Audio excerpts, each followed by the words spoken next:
gosh. This is always the most awkward part, is What? the It's starting. I'm glad I don't have to do it. It always is, though.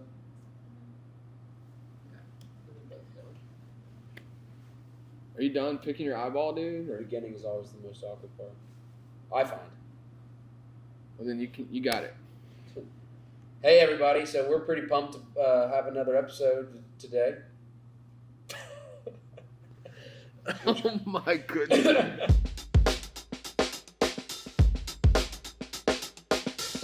What happened? Did I do What's up, everybody? Welcome back to the Every Dad podcast right here. Shout out to Sola Coffee Bar for letting us once again spend some time right here in Lynn Haven. So if you're a local person, come visit the spot, Sola Coffee Bar. Also, shout out to What's Up Media for doing all this stuff. So, boys, how are you?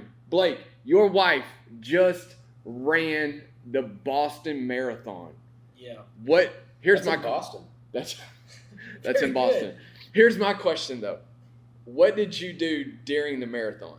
I quickly realized just how difficult her job as a stay-at-home mom is, because that roughly 4 hours by the time we dropped her off and everything was incredibly difficult to watch the baby all on my own.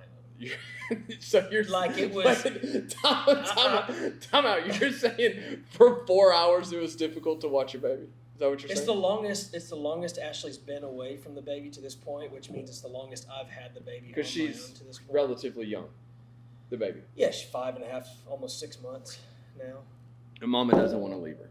and Mama won't leave her. Mama won't There you leave go. her. I got you. Not So yet. wait. So you didn't run the marathon with her? I had my own marathon, but it didn't involve running. You're calling what? So taking I care knew that would get it. is that's the marathon. I'm just clarifying for the Yeah, audience. for me Okay, it was. Good. Maybe we'll call it like a half K or something. A half K. But What I'd love to do is be able to edit in right now the very first time that you ever did a marathon. Just the, I have ran a No, I know you have, and I hope that I'm able to edit in the photo of you finished, because it is Brutal. an absolute. Didn't know where I was, It's an couldn't amazing see. photo. It's one of my favorites. But I did finish. So you've seen this photo? Oh yeah, Okay. and let me tell you, D1 athlete did not maintain very well. It's the hardest thing I've ever done. I in my will life. say. Well, So- here's the thing: is I was running with my wife and my father-in-law, both who are incredibly in shape and competitive. But you are too. yeah, but they're like runners.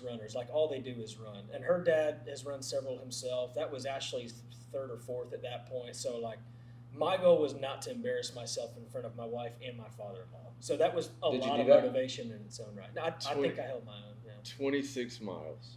26.2. So the Boston thing obviously is not about me. So Ashley is you're talking about 5 months postpartum, coming Right. back and just crushing a marathon. So her Crushing time a was, marathon. I think it was 3 hours and 27 minutes, which is a incredible. 7:49 Dude. mile pace. I couldn't do that right now. Dude, I don't even want to drive 26 miles. Actually, you know what? I won't. You know what I mean? do it. Because I get bored sitting in a car for 20 minutes. Yeah, and that's on very little sleep. You know, she loves to do it, man, and so she has long surpassed me as the athlete of the family, and it's cool being like her fan. You know, for years she was, you know, kind of following me around and at my games, and now I get to do that first. Yeah. So that part I actually cool. really Well, enjoy. congrats so to proud of her for Ashley that. for doing Yeah, a good job, sweetheart. You did Boston, the Boston Marathon. That really is incredible. Not like, Yeah. you know, the Disney good. Marathon. It's a bucket list thing. I Yeah. mean, for those Yeah. that don't know a lot about running, I mean, it's like the World Series. I described it as like her Omaha. I mean, it's like the World Yeah. Series for her. It's a big deal. Boston's a cool town. Weird town. Weird. We'll edit that out. So Really but cool. You, Fenway was cool too. I did get to Don't Yeah. try the and save game. it. It's okay. We'll edit it. we're good. We'll just keep it in there. I And wonder then what you're, my Omaha I don't is. think we're gonna have Boston listeners. you're for a about, while. we You know- could one day. Hang on. You're about to, and Ty, you're about to have a your, team. yes, Your your basketball fifth Yep. child, like any moment down. So if Ty gets up and leaves, you know his wife, well, she's on, right? Like Well, it's that could about be to one of the happen. reasons. Yeah. Yeah. So yeah. you I excited? mean, You ready? I'm stoked. I'm very excited. Okay. I'm a little. Every time, you know, it is one of those things that you this is going to sound really funny because I'm not ever the one that actually has to deliver the baby, but I'm calm. I'm ready to go. Now, I will say that Catherine, she is also calm. She's a trooper. She's very, very brave in these moments. I'll say I made the mistake and I learned early. The very first time, Catherine, her delivery was like right under 48 hours. And so we got there to the hospital and the doctor told us to kind of like walk around the ward for like a couple hours. And after like 45 minutes, she looked over to me and she was like, are you okay? Because I guess I had like signs of like, fatigue on my face. It was like, you just wouldn't understand. Like my feet hurt. We've been walking for almost an hour in circles. And then my feet and then my face hurt all at the same time. But that was the last time I made that mistake, and so we've learned. But no, I'm pumped. So now that we both aired out our grievances Yeah. for things that are far less deserving of actually That's right. being able to agree. Yeah, okay. Basically, what we're getting So at we're is soft. our wives are the champs here. Our wives are. Speaking of that, all right, that's my topic for today. All right, I want to bring this up, and that's a great transition because I don't want to really, share any of my flaws. So, here's the thing. So, in the on one of our previous episodes, we talked about this we talked about how, according to some research out of the Barna Group, that moms are, the word they use are outpacing dads. Moms are outpacing dad in today's culture, meaning that they're the ones that's, taking care of the bills, taking care of the family, cooking, doing the cleaning, taking the kids back and forth to school and practices, but also like even on the spiritual side, moms are outpacing dads, leading the family spiritually. And and if you look at culture, you look at the media, dads are the lazy ones, dads are the dumb ones, dads are the and so that kind of does something to me, like it kind of Fires you up a little bit, right? And so I really want to get y'all's opinion on that, like on that, maybe the thought where maybe dads are outsourcing responsibilities to something else or somebody else, whatever. Moms are outpacing dads. I really want to get your thought and insight on that because of, we're trying to help dads. We're just trying to have conversations about that. And Rob's not here. Like, shout out to Rob. He's not here. His kid's having a birthday today. And so, he's home being a dad. Like, that's what it's all about. We have real life, real families. We're real people who are trying to figure it out. Yep. So I really want to get your opinion or your thoughts and have this conversation about the current culture where moms are outpacing dads and dads are outsourcing responsibilities. Yeah. Yeah, I mean, I think the first thing to think, and I think this podcast originally, as we've kind of started this, has been for really trying to help and be in the conversation with dads that are trying to make the most of the influence that they have as dads. And so kind of to that end, even maybe framing the question to say, like, why is it happening to dads that want to be in an influential role, inside of their children's lives?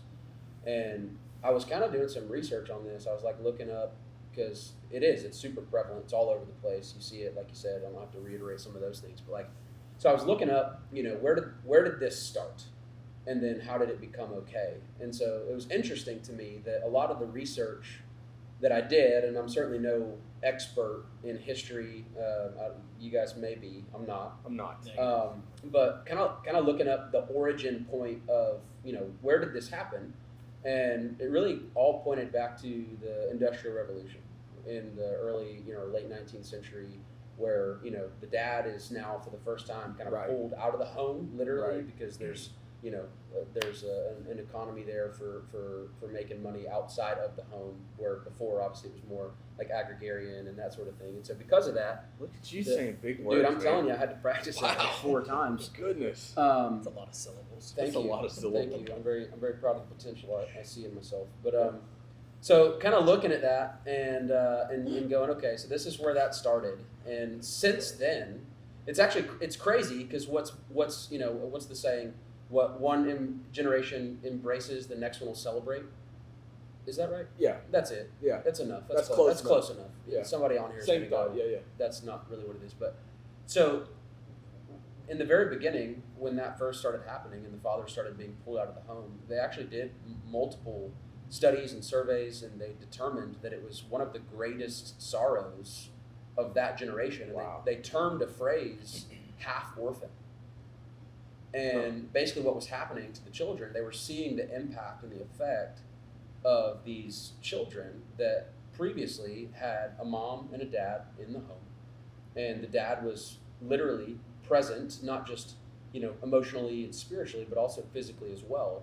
And the downfall, religious downfall, the impact of that, they started to term that phrase half orphan, because you think about what happens when, somebody that does lose the influence of a mom and a dad, and what statistics can show us, and even from personal experience and that sort of thing can show us the impact that has, and the role that has on the way that somebody or an influential child would view the world, view their Right. role in the world, view how they see things, and ultimately impact a lot of their life. And so to view that and go, wow, you've now taken in the name of financial security, and you've taken and you've made this okay, but the family dynamic is really starting to see the impact of that. And so again, going back to that now, however long, 100 and I'm not good at math or history. Actually, I'm not good at school, but long time now, and we really are starting to see that. And so I do think that it's just happened for so long. The dad goes to work.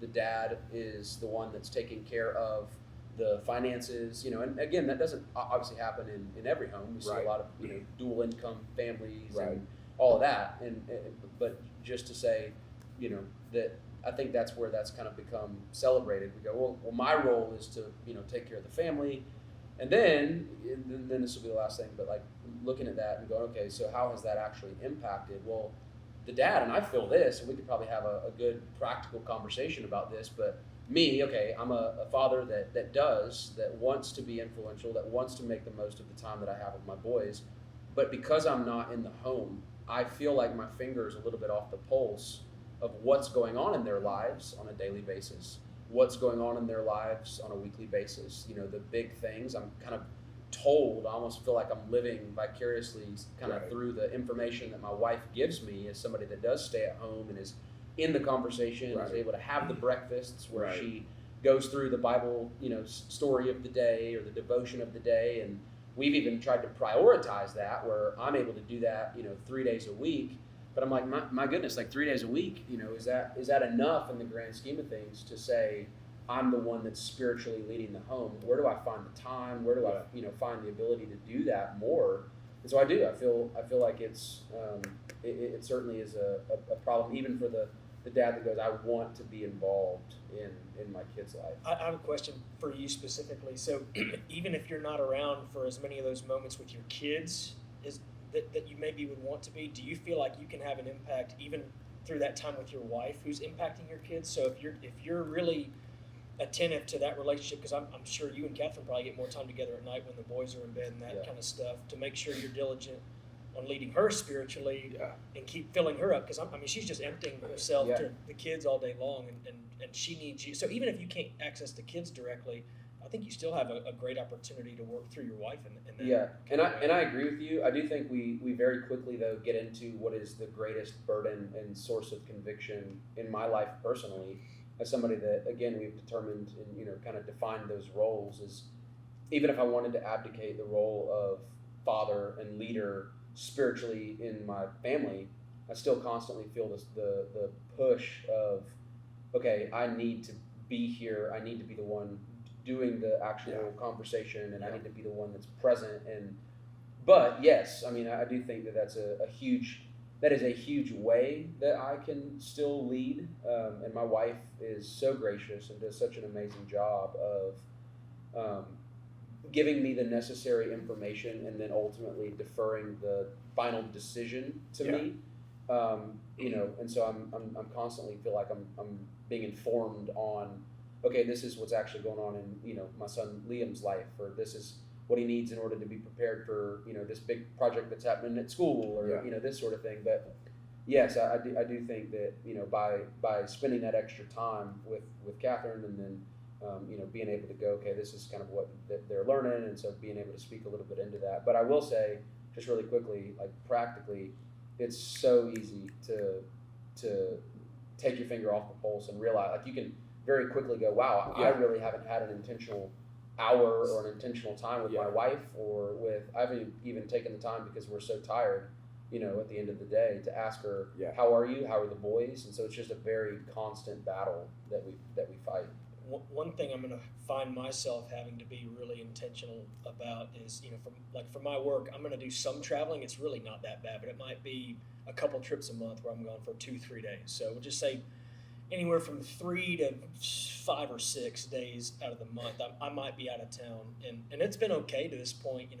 That second or third night, I'm like, I miss my little baby. I want to be back. So, but I've realized, like, okay, if I'm going to be gone for 2 to 3 days, those bookends, I've got to be, the day before I leave, can I get home from work at 2 or 3 o'clock and make sure I'm spending a longer window of time with them? And same thing when I get back, what can we go do as a family? Can we go grab breakfast, or go down to the beach and take the baby for a walk or whatever? I find myself having to almost make up for that, just to make sure that there's not that 3 days doesn't turn into what feels like 4 or 5, because I was just doing my normal, day-to-day stuff, and not really kind of making up ground for that kind of loss of time that I had. Yeah. When we talk about, and I hear these words, intentionality, and as you were talking, I'm thinking consistency, right? And I think it's easy to kind of look at the overarching thing and start to, like, really dissect all these different parts of being a dad and being a good husband. And to your question, I think it is a both and, right? I think if you're ministering to your wife, and you're loving your wife unconditionally, and you're trying to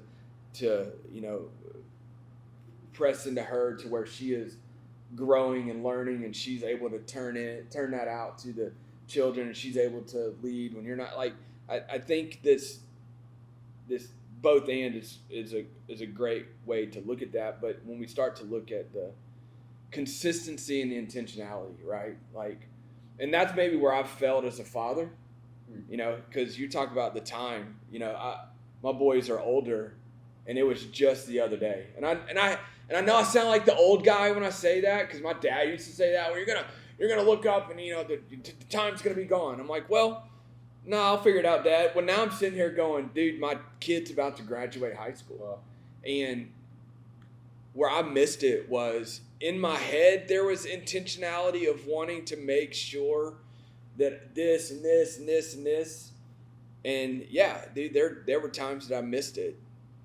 But I think overall there was intentionality and there was consistency, right? And so I tried to be very consistent in conversations and time, and not always did it work. There were times that I was selfish early in marriage and early in fatherhood, where I wanted to do my own thing, and I paid the price for that, right? Like, but now consistency and intentionality are huge to me when it comes to my wife and my kiddos. Yeah. Because I don't want to outsource any of my responsibilities. I want to teach my kid how to work well and have a good work ethic. And I want to teach him detail. And I want to talk to my youngest son about attitude. And I'm going to lead him by being intentional with my attitude towards circumstances or people. And they'll call you out, right? I was driving with my son the other day, and I don't like Panama City traffic. I've never been one to say good things about Panama City traffic. I don't like it, okay? I'm not a great driver. I admit that, podcast world, I'm not a great driver, right? I admit it. But, I did something, and my attitude flipped really quickly after a conversation with my youngest son about attitude. It flipped. Nice. And what did he do? From the back seat, Dad, watch your attitude, right? And I'm like, all right, he got me, right? But there's intentionality and consistency. And I think, I don't know. I just look at culture, and I don't know if those conversations are happening. There's not other guys sitting around a coffee shop talking about how to be Not enough, at least. Not enough. Yeah. Not how to be intentional and consistent with your family. And that's one of those, I do think you're right. I mean, but Thank you. I've got. Can I get that in writing? I've got a question for you. I'll write Oh it. goodness.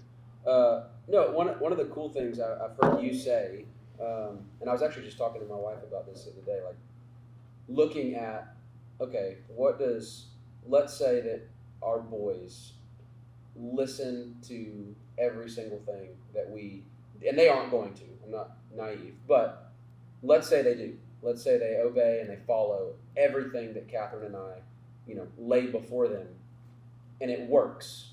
What do our boys look like? You know what I mean? So like, do we even know what we're discipling or pushing or leading our kids towards, or are we just kind of like aimlessly trying our best? And you hear that a lot. But one of the things that you said in one of the earlier podcasts was that you and your family don't have a you have a locked door policy or something where you don't lock doors like upstairs or whatever. With your boys and and so it's been, and then you said there was a couple times where you walked in and Cade was sitting there just reading his Bible. Right. And such a cool thing, and the 18-year-old teenage boy. And how, and I think somebody said, but I think it's so true, like how many 18-year-olds do you know, are just going to be in their room reading their Bible. Right. And so I just think that's a really, but the question is, one of the things I've heard you say is a no to you is a yes to my family, or a no to something is a yes to something else. Yeah. What exactly, like, do you remember like where you got that, or like, maybe there's like some practical ways that's like. So we were, again, we have to get this guy's permission to tell some of his stuff, but you and I were talking to the same guy that we've talked to before. He does some leadership stuff with us at our church, and I was talking about 2023 was kind of a year where I double booked myself a lot, with counselings, with events, with family. There were some family things that I was not able to attend. Not immediate family, but distant family, because I double booked myself, or I overbooked, and I was saying yes to every situation that I could, because I felt like I needed to be a part of that conversation or help or mentor, whatever. And so we were kind of talking through that, and I said, I had some new goals for 2024, and he just simply said, when you say no to something, you're saying yes to something else. And I'm like, that's brilliant.